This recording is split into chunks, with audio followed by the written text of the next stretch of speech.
जिस गोरखपुर में हम इस वक्त बैठे हुए हैं और खासकर अगर हम बात करें पूरे पूर्वांचल की, तो एक मुद्दा जो यहां हमेशा से बहुत ही दर्दनाक तस्वीरें सामने लाता था वो था यहां पर दिमागी बुखार का मुद्दा। स्वास्थ्य सेवाएं जो कि जर्जर अवस्था में थी और उसके अलावा सफाई की मूलभूत सुविधाओं का अभाव था, जिसकी वजह से बच्चों में भी बुखार होता था और बच्चों का जो आंकड़ा था इस दिमागी बुखार से जूझने का, तड़पने का, वो बहुत ज्यादा आगे बढ़ता था। लेकिन उसके बाद सरकार की तरफ से कई सारी योजनाएं चलाई गई और उन योजनाओं को अमल में लाने के बाद वो आंकड़े काफी कम आए। ऐसा हम नहीं कह रहे हैं, ऐसा लगातार जो रिपोर्ट्स आ रही हैं वो कह रही हैं। लेकिन क्या जब चुनाव में हम बात करते हैं तो ये मुद्दा इस इलाके में वाकई में गौर फरमाने वाला है या नहीं है? क्योंकि चुनावी मुद्दा बनाने के लिए नहीं बल्कि हकीकत समझने के लिए यहां पर हमारे साथ ये जो बहुत ही खास मेहमान सभी पार्टियों के मौजूद हैं, इनसे समझना चाहेंगे कि आखिर स्वास्थ्य और सफाई का ये जो मुद्दा है, क्या इन पर चुनावी मुद्दा भी बनाने की कोशिश है या नहीं है और कितनी है? इस पर शुरुआत हम करते हैं।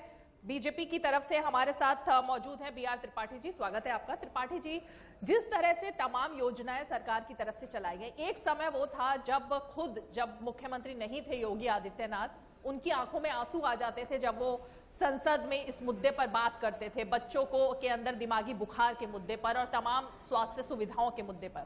जब उन्होंने सत्ता संभाली और अब 5 साल बाद कितना आंकते हैं आप उस मुद्दे को इस चुनाव में?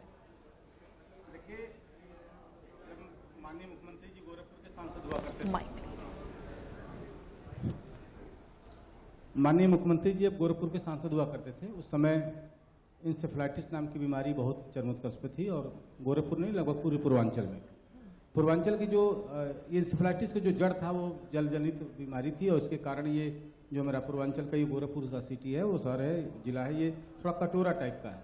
यहाँ जल जमा होता था और इस तरह की बीमारी थी। लेकिन मुख्यमंत्री जी के शपथ लेने के बाद चूंकि वो समस्या को अपनी आंखों से देखे थे और उस दर्द को उन्होंने महसूस किया था, और आज इतनी है कि सफाई का कारण ये हुआ कि आज हमारा इंसेफ्लाइटिस की जो रोगी हैं या जो बच्चे हैं उनका दर काफी कम हुआ।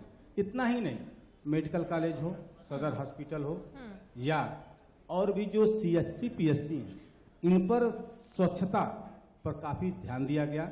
माननीय मुख्यमंत्री जी ने महात्मा गांधी जी के जन्मदिन के अवसर पर झाड़ू उठाकर पूरे देश नहीं पूरी दुनिया को स्वच्छता का संदेश दिया और उसका प्रभाव ये हुआ कि शैक्षिक स्तर पर पूर्वांचल भले ही कमजोर हो, लेकिन आज हम स्वच्छता के नाम पर और स्वास्थ्य के नाम पर, सफाई के नाम पर एक एक आम नागरिक जागरूक हुआ और सामूहिक प्रयास से।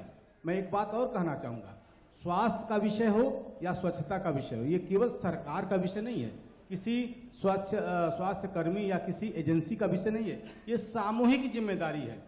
जिस कमरे में मैं रहता हूं, जिस परिवेश में हम रहते हैं, बाजार में, ऑफिस में, कहीं भी, वहां पर हमारी उतनी ही जिम्मेदारी है स्वच्छता की जितना हम लोगों से अपेक्षा रखते हैं। हम होटल, रेस्टोरेंट, शादी विवाह और अन्य सामाजिक फंक्शनों में जाते हैं, हमको साफ सुथरी चीजें मिलती हैं। अगर मेरे द्वारा कोई चीज कचरा अगर गिरता है तो मेरी उतनी ही जवाबदेही होती है कि उस कचरे को उठाकर हम स्वच्छता करें। और ये जागरूकता फैली है प्रदेश के 5 साल में। आम जनता, सरकारी मिशनरी, अन्य सामाजिक संस्थाएं और सब लोग ने मिलकर सामूहिक रूप से इस जिम्मेदारी को एहसास किया है कि हम साफ सुथरा रखेंगे, बीमारियां दूर रहेंगी और जिसका परिणाम है कि ये इसका स्तर कम